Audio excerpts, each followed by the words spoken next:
Hello student, myself Nafis Ahmed. Welcome to my online platform Brilliant Computer Institute. आज की class में जो हम लोग चैप्टर स्टार्ट किए थे डिसोल्यूशन ऑफ पार्टनरशिप फॉर्म, उसमें आज हम लोग सीखेंगे रियलाइजेशन अकाउंट का फॉर्मेट और कुछ इंपॉर्टेंट पॉइंट है जो इसकी हम पहले बात कर लेंगे, फिर हम लोग क्वेश्चन स्टार्ट करेंगे करना प्रैक्टिकल क्वेश्चन। तो सबसे पहले रियलाइजेशन अकाउंट में हम लोग एसेट और लायबिलिटी को कैसे क्लोज करते हैं, और मैंने बताया था प्रीवियस क्लास में कि एसेट में हम लोग को क्या क्या लेना होता है और क्या एक्सक्लूड करना होता है। इसी तरह लायबिलिटी में हमको क्या क्या लेना है और क्या क्या नहीं लेना है, उसकी हम बात करेंगे। आज प्रीवियस क्लास में भी बात किया था, आज हम फॉर्मेट बना रहे हैं। तो फॉर्मेट हम जब बनाएंगे तो सबसे पहले जब हम क्वेश्चन स्टार्ट करेंगे तो एसेट और लायबिलिटी को कैसे क्लोज करते हैं। अगर कोई पार्टनर एसेट टेक ओवर करता है, लायबिलिटी टेक ओवर करता है, या कोई अनरिकॉर्डेड एसेट है उसको ले रहा है फॉर पार्टनर्स, तो हम लोग कैसे रियलाइजेशन अकाउंट में शो करते हैं। तो सबसे पहले रियलाइजेशन अकाउंट में जो भी बैलेंस शीट में एसेट्स होगा उसको क्लोज करेंगे। अब एसेट्स में क्या क्या लिया जाएगा, अब एसेट साइड हम लोग जाएंगे बैलेंस शीट में, तो क्या क्या हमको लेना है क्या क्या नहीं लेना है उसकी हम बात करेंगे। तो सबसे पहले ये फॉर्मेट में लिखा हुआ है to all asset. To all asset में सारे के सारे एसेट लिए जाएंगे, एक्सक्लूडिंग कैश और बैंक नहीं लिया जाएगा। क्यों नहीं लिया जाएगा? क्योंकि कैश और बैंक जो है, हम लोग कैश और बैंक अकाउंट बनाते हैं क्योंकि वहां पे सेटलमेंट होता है उस अकाउंट से। तो इस वजह से यहां कैश और बैंक क्वेश्चन में दिख रहा होगा बैलेंस शीट में, तो हमको यहां नहीं लेना है एसेट के अंदर। तो एसेट में ये एक्सक्लूड करता है, कैश और बैंक को नहीं लेना है। फिर उसके बाद फिक्टिटियस एसेट्स को नहीं लेना है। फिक्टिटियस एसेट में जैसे डेफर्ड रेवेन्यू एक्सपेंडिचर और एडवर्टाइजमेंट सस्पेंस, इसको यहाँ पे नहीं लेना है। इसको हम लोग क्या ट्रीटमेंट मैंने बताया था प्रीवियस क्लास में, अगर कोई फिक्टिटियस एसेट है तो इसको हम लोग पार्टनर्स कैपिटल अकाउंट में ट्रांसफर करते हैं। तो ऑल एसेट में फिक्टिटियस एसेट को भी नहीं लेना है। डेबिट बैलेंस ऑफ पीएल को नहीं लेना है एसेट्स में। डेबिट बैलेंस ऑफ पीएल, अगर एसेट साइड में पीएल गिवन है तो इसको हम लोग क्या करेंगे, इसको पार्टनर्स कैपिटल अकाउंट में ट्रांसफर कर देंगे, पार्टनर्स में डिस्ट्रीब्यूट कर देंगे। तो डेबिट बैलेंस ऑफ पीएल को नहीं लेना है। Debit balance of partners capital account, अगर partners capital account balance sheet के एसेट साइड में दिख रहा है तो आप लोग एसेट समझकर इसको क्लोज नहीं करना है। तो यहां भी डेबिट बैलेंस ऑफ पीएल है तो वो debit balance of partners capital है, तो इसको हम लोग कहां पे डालेंगे, पार्टनर्स कैपिटल अकाउंट में इसको भी ट्रांसफर करेंगे। तो ये भी हम लोग एसेट, जब हम रियलाइजेशन अकाउंट बनाएंगे तो एसेट में इसको भी नहीं लिया जाएगा। फिर उसके बाद लोन टू पार्टनर्स, अगर पार्टनर्स को लोन दिया है फर्म ने तो ये भी हम लोग क्लोज नहीं करेंगे। इसका सेटलमेंट कहां होगा, कैश या बैंक और पार्टनर्स कैपिटल अकाउंट में। तो सारे के सारे एसेट्स लिए जाएंगे, सिर्फ किसको किसको नहीं लिया जाएगा, कैश और बैंक को नहीं लिया जाएगा। फिक्टिटियस एसेट जैसे डेफर्ड रेवेन्यू, एडवर्टाइजमेंट सस्पेंस को नहीं लेना है। डेबिट बैलेंस ऑफ पीएल को नहीं लेना है। Debit balance of partners capital account को नहीं लेना है। लोन टू पार्टनर्स, अगर पार्टनर्स को लोन दिया है फर्म ने तो ये भी यहां नहीं आएगा। फिर उसके बाद हमने एसेट क्लोज कर दिया, फिर लायबिलिटी को क्लोज करेंगे बैलेंस शीट में बाय ऑल लायबिलिटी। लायबिलिटी जब क्लोज करेंगे तो क्रेडिट साइड दिखाएंगे रियलाइजेशन अकाउंट के, और जब एसेट क्लोज करेंगे तो रियलाइजेशन अकाउंट के डेबिट साइड दिखाएंगे। तो ये डेबिट साइड है और ये क्रेडिट साइड है।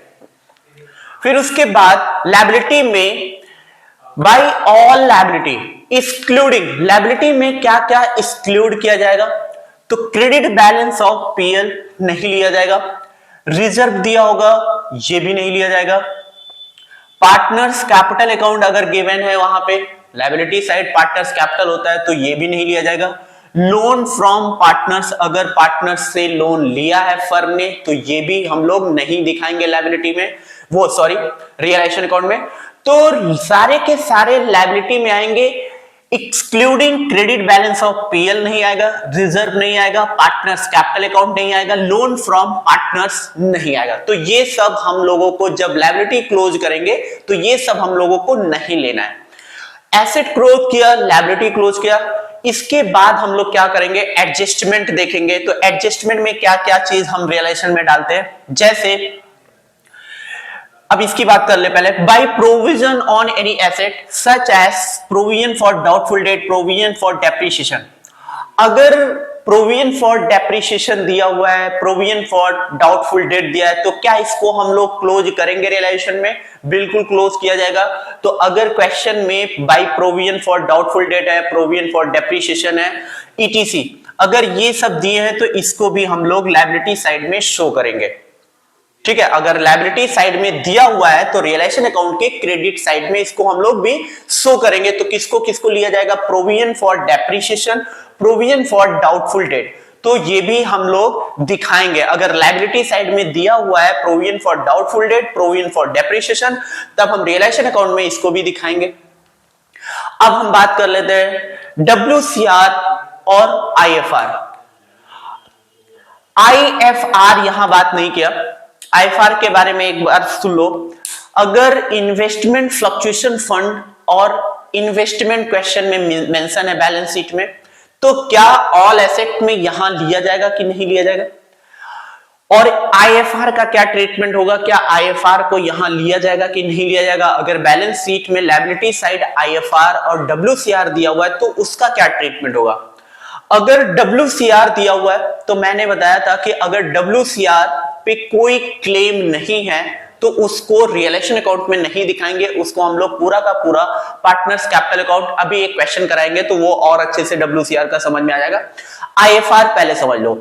IFR में अगर बैलेंस शीट में एसेट साइड इन्वेस्टमेंट दिया है, इन्वेस्टमेंट फ्लक्चुएशन रिजर्व दिया है, तो हम क्या IFR को जब हम क्लोज करेंगे तो IFR को लायबिलिटी साइड अगर दिया हुआ है तो क्या क्रेडिट साइड रियलाइजेशन अकाउंट में दिखाएंगे?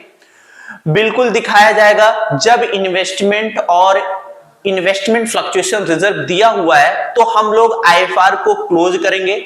अगर इन्वेस्टमेंट नहीं दिया है बैलेंस शीट के एसेट साइड में तो IFR को हम लोग पार्टनर्स कैपिटल अकाउंट में ट्रांसफर कर देंगे। तो ये याद रखना है कि कब क्लोज करना होता है IFR को और कब नहीं क्लोज करना होता है, और पार्टनर्स कैपिटल में डिस्ट्रीब्यूट कर देते।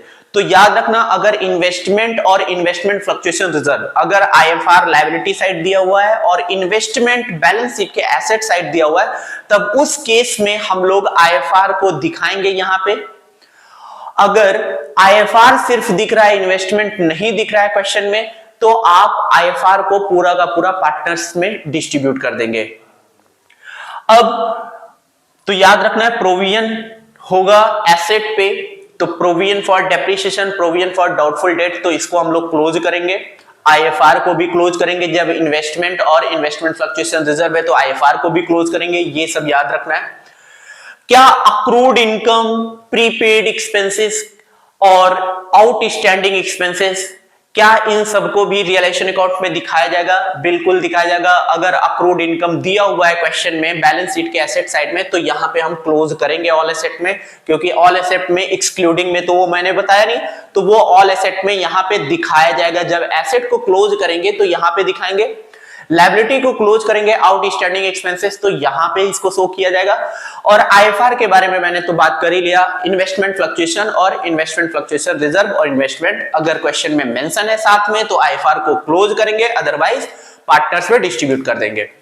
फिर उसके बाद एसेट। अब ये जो एसेट हमने क्लोज किया है, उस एसेट्स को सोल्ड करके पैसा जो रियलाइज होता है तो हम लोग किस साइड दिखाते हैं? वो क्रेडिट साइड दिखाते हैं रियलाइजेशन अकाउंट में। क्या लिखते हैं? By bank realised amount from asset. अगर एसेट्स को बेचकर सोल्ड करके उससे पैसा जो रियलाइज होता है उसको हम लोग इस साइड दिखाते हैं।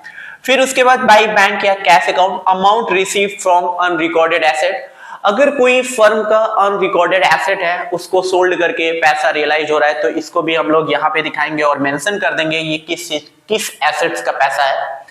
फिर उसके बाद बाय पार्टनर्स कैपिटल अकाउंट, ये asset taken over bye partner. अगर कोई पार्टनर्स फर्म का एसेट्स टेक ओवर करता है डिसोल्यूशन के केस में, तो भी हम लोग यहां पे इसको शो करेंगे और किस नाम से, जो पार्टनर्स टेक ओवर कर रहा होगा उस पार्टनर्स का नाम लिखेंगे। बाय पार्टनर्स ए ले रहा है तो बाय एस कैपिटल, बी ले रहा है तो बीस कैपिटल। फिर उसके बाद by partners capital for transferring on realisation. अगर कोई लॉस हुआ ठीक है, तो इधर शो होगा, अगर कोई प्रॉफिट होगा तो इधर शो किया जाएगा। तो फॉर ट्रांसफरिंग ऑन रियलाइजेशन, जब कोई लॉस होता है तो हम लोग किधर दिखाते हैं, बाय ट्रांसफरिंग लॉस, यहां लिख लो लॉस। ठीक है, अगर लॉस होगा तो यहां शो होगा और प्रॉफिट होगा तो यहां से होगा। किस चीज का, जब इसको टोटल करोगे, इसको टोटल करोगे, ये टोटल ज्यादा आ रहा है, ये टोटल कम आ रहा है, तो इस साइड लॉस आएगा।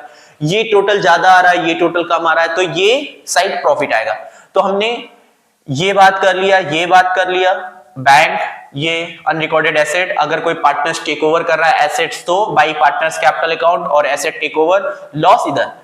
लायबिलिटी, जब एसेट क्लोज होता है तो ये भी मैंने बात कर लिया। अब टू बैंक या cash amount paid discharging liability, अगर कोई फर्म का आउटसाइडर लायबिलिटी है तो फर्म जब पेमेंट करती है आउटसाइडर को तो क्या लिखेंगे, टू बैंक लिखेंगे और मेंशन कर देंगे किस चीज की लायबिलिटी डिस्चार्ज हो रही है, तो अमाउंट पेड डिस्चार्जिंग लायबिलिटी, तो इधर से होगा to bank cash account to amount paid for unrecorded liability. अगर कोई अनरिकॉर्डेड लायबिलिटी है उसको पे किया जा रहा है तो इसको भी हम लोग डेबिट साइड में दिखाएंगे और किस नाम से, टू बैंक या कैश, और मेंशन कर देंगे कि अनरिकॉर्डेड लायबिलिटी का पेमेंट हुआ है। फिर उसके बाद टू बैंक या cash account expenses on realisation, अगर कोई एक्सपेंस हो गया किस पे, रियलाइजेशन एक्सपेंसेस हो गया, तो इसको भी हम लोग यहां दिखाएंगे। फिर अगर कोई पार्टनर्स लायबिलिटी टेक ओवर करता है तो भी हम लोग इसको यहां दिखाएंगे, टू पार्टनर्स कैपिटल, जो पार्टनर्स लायबिलिटी को टेक ओवर कर रहा है उस पार्टनर्स को हम लोग क्रेडिट करेंगे और रियलाइजेशन को डेबिट करेंगे। तो realisation account debit to partners capital और liability taken over by partners over any expenses, अगर एक्सपेंसेस पे कर रहा है तो वो नाम लिखेंगे पार्टनर्स का कैपिटल, या कमीशन का किसी भी चीज का है तो liability taken over by partners और any expenses paid by him और remuneration commission payment payable to him. तो जितनी लायबिलिटी पेमेंट होती है वो यहां शो किया जाएगा, लायबिलिटी टेक ओवर करता है वो यहां मेंशन किया जाएगा, और लायबिलिटी क्लोज क्रेडिट साइड करते हैं, एसेट क्लोज डेबिट साइड करते हैं। तो हमने क्या बात किया कि फॉर्मेट जब हम लोग क्वेश्चन करेंगे तो उस क्वेश्चन को हम लोग कैसे ट्रीट करेंगे और कैसे हम लोगों को करना है, तो सबसे पहले एसेट्स और लायबिलिटी को क्लोज करना है रियलाइजेशन अकाउंट में, और एसेट और लायबिलिटी में क्या क्या नहीं लेना उसकी भी मैंने बात कर लिया कि एसेट में एक्सक्लूडिंग, जैसे मैंने यहां लिख दिया है, और लायबिलिटी में क्या क्या नहीं लेना वो यहां पे मैंने मेंशन कर दिया है। प्रीपेड, अक्रूड और आउटस्टैंडिंग जब गिवन होगा तो इसको हम लोग क्लोज करेंगे, लायबिलिटी आउटस्टैंडिंग है तो इसको भी क्लोज करेंगे क्योंकि यहां मेंशन है, तो लोग कंफ्यूजन में रहते हैं प्रीपेड एक्सपेंसेस और आउटस्टैंडिंग एक्सपेंसेस को क्या यहां पे क्लोज किया जाएगा कि नहीं किया जाएगा।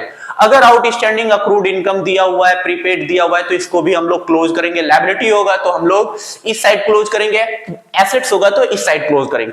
और क्या क्या मुझे नहीं लेना है वो हमने मेंशन कर दिया कि क्या क्या हम लोगों को लायबिलिटी और एसेट्स में नहीं लेना है। और प्रोविजन फॉर डेप्रिसिएशन की बात आई और provision for depreciation, provision for doubtful date की बात आई, तो क्या इसको क्लोज किया जाता है कि नहीं किया जाता है, तो वो भी मैंने मेंशन कर दिया है क्वेश्चन फॉर्मेट में कि इसको भी हम लोग क्लोज करेंगे। फिर WCR IFR की लोग ज्यादातर कंफ्यूजन WCR IFR में रहते हैं कि IFR को कब लिया जाएगा कब नहीं लिया जाएगा। तो मैंने अभी जस्ट बताया कि अगर इन्वेस्टमेंट और investment fluctuation reserve balance sheet में गिवन है एक साथ, तब हम इस केस में IFR को क्लोज करेंगे इस साइड रियलाइजेशन अकाउंट में, और अगर नहीं दिया हुआ है तो हम लोग क्लोज नहीं करेंगे, तो पूरा का पूरा IFR का पैसा हम लोग पार्टनर्स कैपिटल में ट्रांसफर कर देंगे। तो याद रखना, अगर IFR लायबिलिटी साइड दिया हुआ है और इन्वेस्टमेंट एसेट साइड क्वेश्चन में मेंशन है तब हम IFR को यहां क्लोज करेंगे, अदरवाइज IFR को पार्टनर्स कैपिटल में डिस्ट्रीब्यूट कर देंगे। क्या WCR को क्लोज किया जाएगा यहां पे, वर्कमैन कंपनसेशन रिजर्व को? तो याद रखना, अगर वर्कमैन कंपनसेशन रिजर्व दिया हुआ है लायबिलिटी साइड और इसको हम लोग, इस पे कोई क्लेम नहीं किया गया है, अगर WCR दिया हुआ है और क्लेम इसके ऊपर नहीं हुआ है तो ये पूरा का पूरा WCR का पैसा हम लोग क्या करेंगे, पार्टनर्स में डिस्ट्रीब्यूट कर देंगे। अगर क्लेम किया गया है तब हम लोग यहाँ पे क्लोज करेंगे और फिर पेमेंट करेंगे, तो ये याद रखना है। फिर एक छोटा सा पॉइंट है, नोट है, तो नोट्स की हम बात कर लेते हैं। नोट्स में क्या लिखा हुआ है, investment fluctuation fund will be transferred to realisation account only if investment are appear on the asset side. जो अभी मैंने बात किया कि अगर इन्वेस्टमेंट फ्लक्चुएशन फंड हम लोग रियलाइजेशन अकाउंट में तभी ट्रांसफर कर सकते हैं जब इन्वेस्टमेंट गिवन होगा एसेट साइड में, if investment are appear on the asset side, otherwise it will be credited to capital account. Otherwise इसको हम लोग कहां पे ट्रांसफर करेंगे? पार्टनर्स कैपिटल अकाउंट में। तो याद रखना है, इन्वेस्टमेंट और इन्वेस्टमेंट फ्लक्चुएशन फंड अगर साथ में है तभी हम लोग लायबिलिटीज में दिया हुआ है तो रियलाइजेशन अकाउंट के क्रेडिट साइड में शो करेंगे, अदरवाइज ट्रांसफर कर देंगे पार्टनर्स कैपिटल में।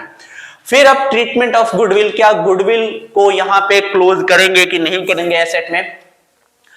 तो if goodwill is already appear in the balance sheet it is treated like any other asset. अगर क्वेश्चन में गुडविल गिवन है एसेट साइड तो क्या इसको हम लोग क्लोज करेंगे? बिल्कुल क्लोज करेंगे। तो याद रखना, अगर क्वेश्चन में गुडविल दिया हुआ है तो जब हम लोग एसेट को यहां क्लोज करेंगे तो गुडविल को क्लोज करेंगे। फिर realisation account debit to goodwill, ये एंट्री बनती है। If goodwill is not appeared in the asset side, balance sheet में नहीं दिया हुआ है, तो जब नहीं दिया हुआ है तो इसको क्लोज करने की जरूरत ही नहीं। तो if goodwill is not appear in the balance sheet no entry will be passed. फिर उसके बाद when some amount is realized from goodwill, अगर गुडविल से पैसा रियलाइज हो रहा है तो हम लोग इसको शो करेंगे, किस साइड दिखाएंगे? ये इस साइड दिखाएंगे, बाय बैंक या cash account realise from goodwill. Goodwill से पैसा रियलाइज हुआ। अगर नहीं रियलाइज हो रहा है तो आप लोग नहीं दिखाना है, ठीक है। If goodwill is taken over bye partner, अगर कोई पार्टनर गुडविल टेकन कर रहा है, मतलब टेक ओवर कर रहा है, तो उस पार्टनर्स का नाम लिखेंगे और टू रियलाइजेशन अकाउंट, तो partners capital account debit to realisation. तो वहां पे हम लोग क्या करते थे एडमिशन में, अगर कोई गुडविल क्या है, एसेट है, एसेट्स जब टेक ओवर करता था कोई पार्टनर तो हम लोग एंट्री पास करते थे पार्टनर्स कैपिटल। जिस पार्टनर्स ने लिया है फर्म का एसेट उस पार्टनर्स का नाम लिखेंगे। जैसे ए लिया है तो ए का नाम लिखेंगे टू गुडविल, तो S capital account debit to goodwill. तो यहां पे डिस्ट्रीब्यूशन में हम लोग को गुडविल नहीं मेंशन करना होता है, क्योंकि जो पार्टनर्स ले रहा है उसका नाम लिखेंगे और टू रियलाइजेशन, तो partners capital account debit to realisation. Assets की जगह पे डिस्ट्रीब्यूशन में हम लोग क्या यूज करते हैं? रियलाइजेशन अकाउंट, ठीक है। Note, if the question is silent about the realisation of goodwill it is assume that goodwill has not realised any amount. अगर गुडविल के बारे में कुछ मेंशन नहीं है, सिर्फ क्वेश्चन में मेंशन है गुडविल बैलेंस शीट में दिया हुआ है और एडजस्टमेंट में गुडविल के बारे में कि ये नहीं बताया गया कि इस पे इतना पैसा रियलाइज हुआ है, तो हम लोग ये अज्यूम नहीं करेंगे कि पैसा उससे रियलाइज होगा, ये अज्यूम करेंगे कि वहां से पैसा कुछ भी रियलाइज नहीं होगा। तो रियलाइज जब नहीं होगा तो नहीं मेंशन करना है। तो गुडविल स्पेशली ध्यान देना कि गुडविल को आपने क्लोज तो किया है तो इसको रियलाइज नहीं करना है जब क्वेश्चन में मेंशन नहीं है। अगर क्वेश्चन में मेंशन है कि इस पे इतना पैसा रियलाइज हो रहा है तो आप लोग यहां शो करेंगे, अदरवाइज नहीं शो करेंगे कि गुडविल से पैसा रियलाइज हुआ है। फिर उसके बाद एम्प्लॉय प्रोविडेंट फंड की बात कर ले, क्योंकि एम्प्लॉय प्रोविडेंट फंड भी लोगों को कंफ्यूजन रहता है, इसको लोग क्या करते हैं पार्टनर्स कैपिटल अकाउंट में डिस्ट्रीब्यूट कर देते हैं। तो एम्प्लॉय प्रोविडेंट फंड का मतलब क्या है? If nothing is mentioned in the question about the payment of outsider, तो एम्प्लॉय प्रोविडेंट फंड, मैंने प्रीवियस क्लास में या एडमिशन रिटायरमेंट में भी बात किया था कि एम्प्लॉय प्रोविडेंट फंड जो होता है वो एक लायबिलिटी है। तो लायबिलिटी जब है तो लायबिलिटी को पेमेंट करना होता है। तो एम्प्लॉय प्रोविडेंट फंड को हम लोग पार्टनर्स कैपिटल में कभी नहीं डिस्ट्रीब्यूट किया, ना ही एडमिशन में, ना रिटायरमेंट में, ना डेथ में, ना ही डिसोल्यूशन में। अगर लायबिलिटी है तो पार्टनर्स में क्यों डिस्ट्रीब्यूट करेंगे? लोग यही गलती करते हैं, एम्प्लॉय प्रोविडेंट फंड सुन के ही उसको पार्टनर्स कैपिटल में डिस्ट्रीब्यूट कर देते हैं।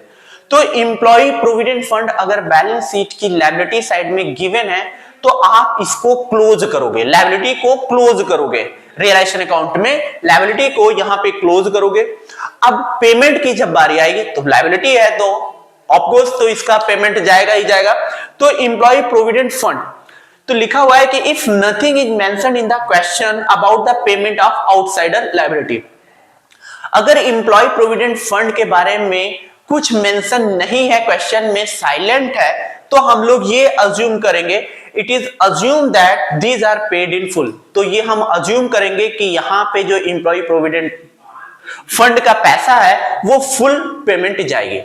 तो हम लोगों ने आज की क्लास में फॉर्मेट सीखा, कुछ इसके कुछ इंपॉर्टेंट पॉइंट थे जो क्वेश्चन में हम लोग को सबसे ज्यादा जरूरत पड़ती थी।